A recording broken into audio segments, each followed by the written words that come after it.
Republican party of India उत्तर महाराष्ट्र प्रमुख प्रकाशजी लोंढे यांच्या वाढदिवसानिमित्त नाशिक तालुका अध्यक्ष नाना कदम यांच्या वतीनं विविध कार्यक्रमांचं आयोजन करण्यात आलं। 22 जानेवारी 2024 रोजी Republican party of India Athawale गटाचे उत्तर महाराष्ट्र प्रमुख तथा नाशिक जिल्हा प्रमुख प्रकाश लोंढे यांच्या वाढदिवसाचं औचित्य साधून सातपूर कॉलनीतील धम्मसागर प्रबोधन संघ संचलित जेतवण बुद्ध विहार येथे तथागत भगवान गौतम बुद्धांच्या मूर्तीची प्रतिष्ठापना करण्यात आली।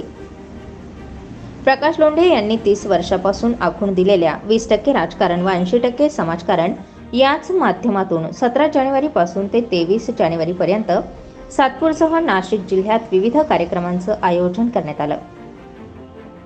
Republican party of India Athawale गटाचे नाशिक तालुका अध्यक्ष नानासाहेब कदम तसेच रिक्षा चालक मालक संघटनेच्या वतीनं उत्तर महाराष्ट्र प्रमुख प्रकाशजी लोंढे यांचा वाढदिवस विविध उपक्रमांनी कदम व त्यांच्या सहकाऱ्यांच्या वतीनं विविध ठिकाणी अन्नदान, ब्लँकेटचं वाटप, रक्तदान शिबिर यासह अनेक उपक्रम राबविण्यात आले।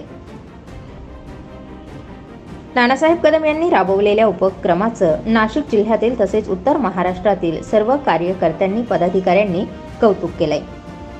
यावेळी नाशिक तालुका अध्यक्ष नानासाहेब कदम, ज्येष्ठ नेते अशोक साळवे, शंकर पोटिंदे, संजय खरात, प्रसाद घोडे, विकास सोनवणे, बाळासाहेब थोरात, मंगेश आडवाणी, बाबासाहेब बांगर, दादाराव म्हस्के, सुरेश गांगुर्डे, काशीनाथ गायकवाड, भास्कर जाधव, जगन गायकवाड, लक्ष्मण सोनवणे, गंगाराम साळवे, मुकुंद बोकेफोडे, हरिभाऊ सोनवणे, प्रकाश ताडे, प्रल्हाद गवळी, राहुल धात्र आदी यावेळी उपस्थित होते।